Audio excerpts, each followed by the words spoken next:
pues sumar los triángulos. Para sumar los triángulos necesito una suma de vectores donde en este caso el vector resultante va a ser igual a la S. Y ese vector resultante, o en este caso potencia aparente, va a ser igual a la raíz cuadrada de los kilowatt al cuadrado más los volt o los kilovolt ampere reactivos al cuadrado. ¿Qué es esto? Es un teorema de Pitágoras. ¿Qué es lo que estoy haciendo? Recordemos, es sumar estas pequeñas secciones del cateto adyacente y estas pequeñas secciones del cateto opuesto para formar un pequeño o un gran triángulo que es mi carga total. Entonces, ¿qué es lo que vamos a hacer? Bueno, la sumatoria de los kilowatt va a ser igual a los kilowatt de la carga 1 más los kilowatt de la carga 2 más los kilowatt de la carga 3. Y los reactivos, la suma de los kilovolt ampere reactivos van a ser igual a los kilovolt ampere reactivos de la carga 1 más los kilovolt ampere reactivos de la carga 2 más los kilovolt ampere reactivos de la carga 3. Bien, iniciamos, los datos ya los tenemos, entonces pues es simplemente rescatarlos. Para la carga 1 nosotros habíamos visto que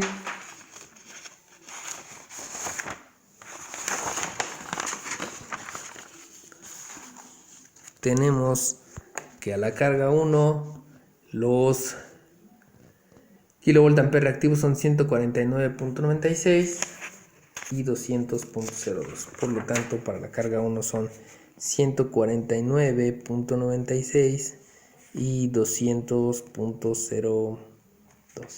Más. La carga 2. La carga 2 dice que son 97.42 y 283.74. 97.42, que son los reactivos, 97.42 y 283.74, 283.74, que son los reales. Para este lado, reactivos no tenemos, por lo tanto es 0, pero sí tenemos real, que son 450. Todo está medido en kilowatts, por lo tanto todo va a ser kilowatts, y la sumatoria de los kilowatts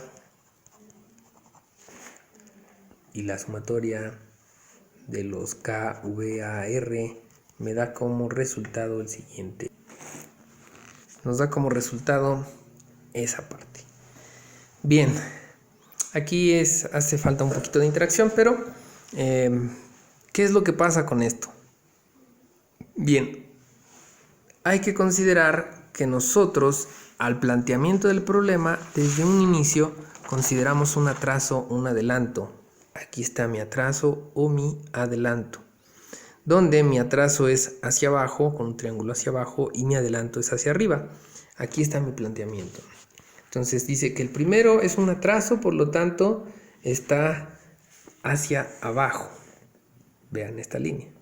Entonces, ¿qué es lo que representa? Bueno, la carga 1 de los watts de la carga 1 más los watts de la carga 2 más los watts de la carga 3 van a ser positivos porque siempre están un triángulo pintado hacia la derecha, o siempre estará un triángulo pintado a la derecha. Mientras que en la parte reactiva tenemos atraso, adelanto y no tenemos nada. Por lo tanto, en lugar de ser una suma, si recuerdan mis ejes de referencia, aquí tenemos positivo, positivo, negativo y negativo. Entonces todo lo que va hacia abajo es negativo. Por lo tanto, los volt ampere reactivos de la carga 1 deben de tener un signo negativo. Ese signo negativo es el que no se consideró aquí. Por lo tanto, este resultado resulta erróneo. ¿Por qué? Porque nos falta considerar lo que nosotros estuvimos planteando desde el principio. Es decir, que tenemos un atraso o un adelanto. Por lo tanto, para la carga 1 tenemos un atraso, le colocamos el signo.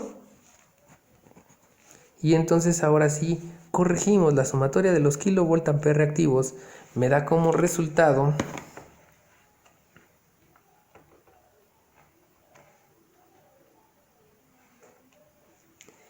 52.54. ¿Y qué encontramos? Pues encontramos que tenemos un triángulo. Al ser esto positivo, entonces va a un lado hacia arriba y esto vale 52.54 kilovoltamperios reactivos. Y aquí tengo yo un cateto horizontal que vale 200, como se puede ver allá en la esquina, 933.76. Y cerramos la hipotenusa. ¿Cómo cerramos la hipotenusa? Con un Pitágoras. Si la raíz cuadrada de x al cuadrado más y al cuadrado. ¿Quién es x? ¿Quiénes son y? Los voltamperios y los watts. Es decir, la potencia aparente total va a ser igual a la raíz cuadrada de los 933.76 al cuadrado más los 52.54 al cuadrado. Recuerden que esto, independientemente de que sea en atraso, si es en atraso este tendría que ser negativo, pero al elevar el signo se aseguran de que sea positivo. Por lo tanto, la potencia total nos da un valor de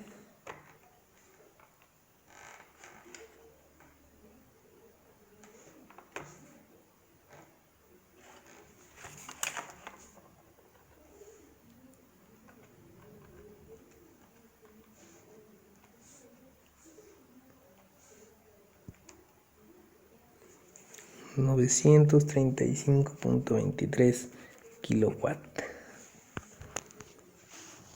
Perdón, deben de ser kilovolt ampere. Recuerden que estamos hablando en la aparente. Tenemos la potencia aparente. ¿Y para qué ocupábamos la potencia aparente? Porque desde nuestro planteamiento lo que teníamos que encontrar era la potencia aparente y tenemos el voltaje de línea. ¿Cuánto vale el voltaje de línea? El voltaje de línea vale 13.8 kilovolt. Por lo tanto,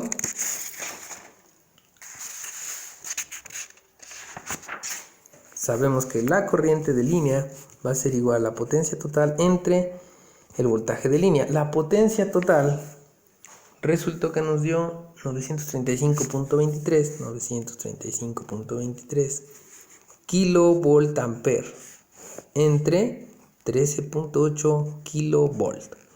Cuidado con las unidades. Si esto está en volts, esto hay que dejarlo en amperes. Si esto está en amperes, esto hay que dejarlo en volts.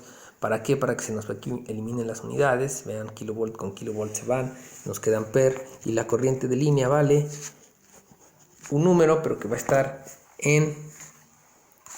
medido en amperes. Entonces estamos hablando que son 935.000.23 entre 13.800 volts. Eso me da 67.77. ¿Para qué me sirve esta corriente de línea? Esta es la corriente que va a ir en las líneas, va a viajar en esas líneas que nosotros utilizamos, que aquí están. ¿Para qué? Bueno, si yo tengo aquí mi casa, entonces yo aquí le coloco un fusible que soporte esos 67 amperes. Aquí otro fusible que soporte los otros 67 y aquí otro fusible que soporte los otros 67 amperes. ¿De qué depende esto? Pues también depende de que mi carga esté conectada en estrella, que me esté conectada en delta o que esté en delta estrella. Entonces es importante para calcular las protecciones de las cargas. No solo estamos hablando de unas viviendas que ya vienen estandarizadas por la carga que manipulan, sino también de subestaciones que ya son un poquito más robustas. Nos falta el factor de potencia. Bueno, el factor de potencia, si yo sé que el factor de potencia está definido como el coseno de teta y que del triángulo que nosotros buscamos, esto es teta, por lo tanto necesitamos encontrar el ángulo. El ángulo, siguiendo la misma lógica de las funciones trigonométricas, se dice que la tangente de teta va a ser igual a los kilovolt ampere reactivos entre los kilowatt, que son los primeros dos resultados que sacamos. Por lo tanto, teta va a ser la tangente a la menos 1 de los kilovolt ampere reactivos entre los kilowatt. ¿Qué estamos definiendo? Estamos definiendo el ángulo. El ángulo va a ser igual a la tangente a la menos 1 de los kilovolt ampere reactivos